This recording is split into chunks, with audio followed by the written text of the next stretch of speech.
আমায় ভাসাইলি রে, আমায় ডুবাইলি রে, অকুল দরিয়া বুঝি কুল নাই রে।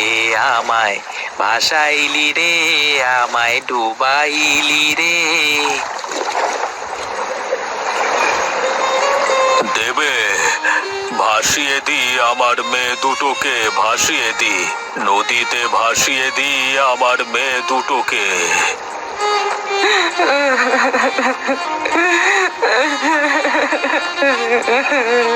কি কপাল আমাদের! বিধাতা আমাদের কোনো সন্তান দেননি এতদিন, কিন্তু আজ এত বছর পরে যমজ সন্তান লাভ করার পরেও আমরা তাদের আমাদের কাছে রাখতে পারলাম না।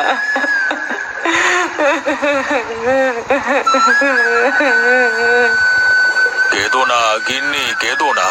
আমাদের মেয়েরা আমাদের ছেড়ে সারা জীবনের মতো যাচ্ছে না।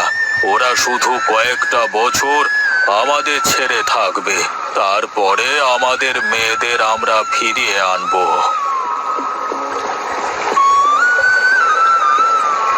মালিক, আপনি কোনো চিন্তা করবেন না। আমি আপনার মেয়েদের পিছু পিছু যাচ্ছি। আমি সারাক্ষণ ছায়ার মতো আপনার মেয়ের পাশে থাকবো, কিন্তু সেটা ওদের কখনো বুঝতে দেব না। সব খবর আপনাকে নিয়ে এসে দেব। হ্যাঁ রামু, তুই যা।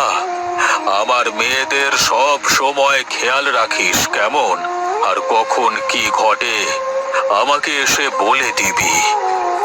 ঠিক আছে মালিক, আপনি কোনো চিন্তা করবেন না। আমি আপনার মেয়েদের খেয়াল রাখবো। আমি এখন চলি।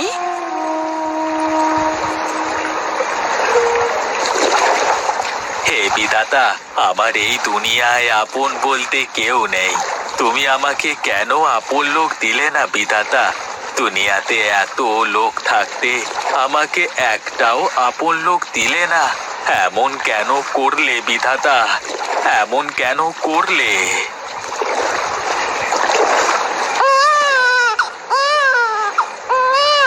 আরে বাচ্চার কান্না শুনলাম মনে হলো। আরে ধুর, মাঝে মাঝে বাচ্চা আসবে কোথা থেকে? আমার যে কি সব হয় না, আমার সবই মনের ভুল। আরে আরে, আবার বাচ্চার আওয়াজ কোথা থেকে আসছে? না না, এটা তো আমার মনের কোনো ভুল নয়। তাহলে কি ভূত পেরেত, নাকি দৈত্য দানব, নাকি সমুদ্রের পিশাচ? উই বাবা! আর আরে না না, সমুদ্রের পিশাচ নদীতে কি করে আসবে? ওই তো দূরে একটা কি যেন ভেসে আসছে। যাই তো, গিয়ে দেখি।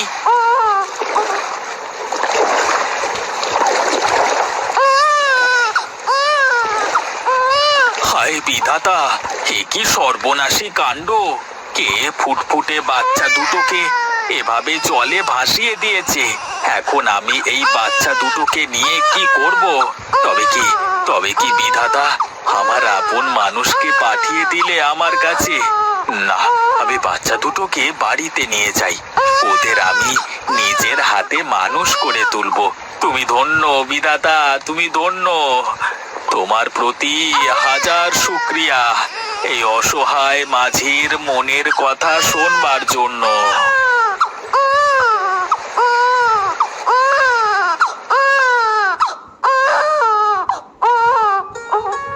আজ থেকে এটাই তোদের ঘর, আর আমি তোদের বাবা। আজ থেকে আমার দুই মেয়ে, কিন্তু তোদের খাওয়াবো কি? তোরা থাক, আমি বাজার থেকে দুধ কিনে নিয়ে আসি।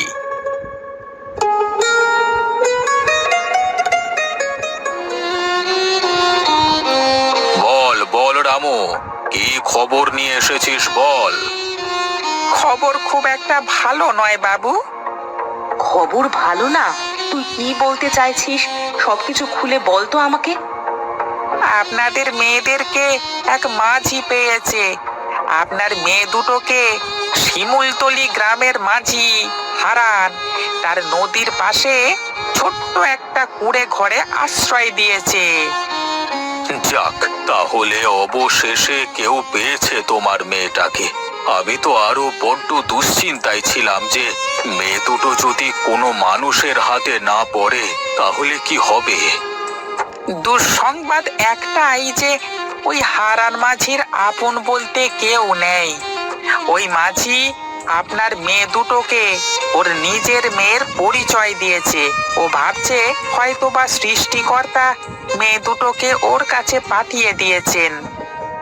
যা যা, তুই যা, আমার মেয়েদের ওপরে নজর রাখ, দেখিস ওদের যেন কোনো বিপদ আপদ না হয়। আচ্ছা ঠিক আছে মালকিন, আমি এক্ষুনি যাচ্ছি। আমি কথা দিলাম আপনার মেয়েদের উপর কোনো বিপদ আপদ আমি আসতে দেব না। ছায়ার মতো আগলে রাখবো ওদের। তুই এটা কিন্তু খেয়াল রাখবি যেন আমার মেয়েরা 12 বছরের পূর্ণ হওয়ার আগে এই গ্রামে পা না রাখে। যদি 12 বছরের আগে গ্রামে পা রাখে আমার মেয়েরা, তাহলে কিন্তু সব অনর্থ হয়ে যাবে। ও সব নিয়ে আপনি একদম ভাববেন না মোড়ল মশাই, আমি সব কিছু ঠিকই সামলে নেব। আচ্ছা ঠিক আছে, তুই যা এখন, আর সাবধানে থাকিস, কারোর নজরে আসিস না কিন্তু। তুই যদি কারোর নজরে পড়ে যাস তাহলে কিন্তু ঝামেলা হয়ে যাবে, লোকে তোকে সন্দেহ করবে। ঠিক আছে বাবু, আমি এখন চলি তাহলে।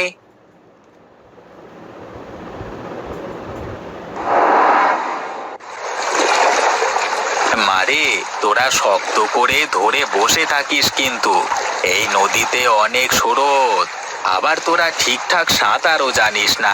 এই নৌকা থেকে নিচে পড়ে গেলে কিন্তু ভারী বিপদ হয়ে যাবে। তুমি থাকলে আমাদের কিসের বিপদ বাবা? তোমার পাশে থাকলে আমাদের আর কোনো ভয় নেই। হ্যাঁ বাবা, দিদি একদম ঠিক বলেছে, তুমি পাশে থাকতে আমাদের আবার কিসের ভয়। বাবা বাবা, দেখো না ওই কিনারে কত সুন্দর শাপলা ফুল ফুটেছে, আমাদের ওখানে নিয়ে চলো না, আমরা কিছু শাপলা ফুল তুলবো। হ্যাঁ বাবা, হ্যাঁ বাবা, চলো আমাদের নিয়ে চলো, শাপলা ফুল তুলবো। ঠিক আছে মা, আমি তোদের নিয়ে যাচ্ছি, চল।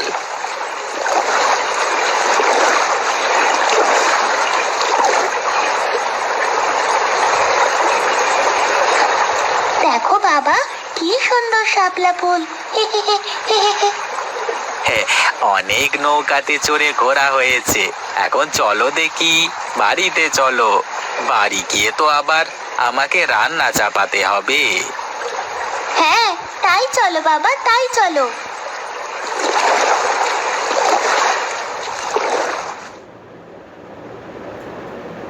কি খবর নিয়ে আসলে রামু? হ্যাঁ, একটা অনেক ভালো সংবাদ আছে আপনার জন্য বাবু, আর একটা অনেক খারাপ সংবাদও আছে। কোনটা আগে শুনতে চান বলুন? খারাপ সংবাদটাই বল তো দেখি। খারাপ সংবাদটা এই যে আপনার দুই মেয়ে হারান মাঝিকে একদম বাবা বলে মেনে নিয়েছে।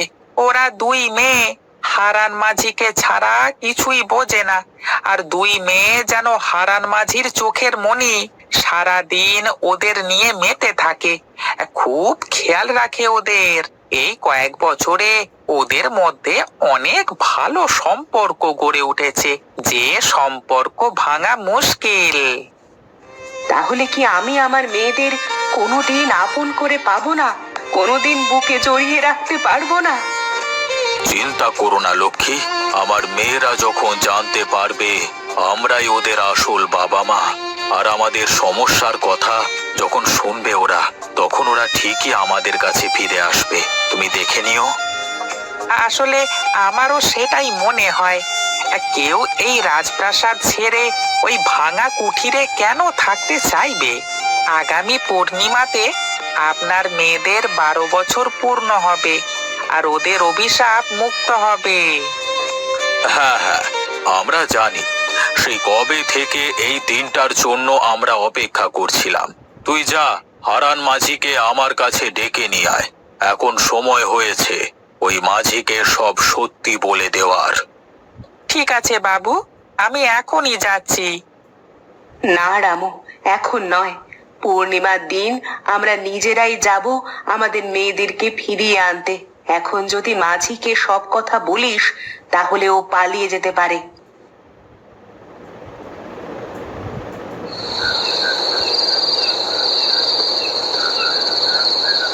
হারান মাঝি, বাড়িতে আছো? কে আপনারা? এত রাতে কি চাই আপনাদের? খেয়া পার হবেন? ওই পারে পার করে দেব আপনাদের। না না, আমরা খেয়া পারাপার হতে আসিনি, আমরা আমাদের মেয়েদেরকে নিয়ে যেতে এসেছি।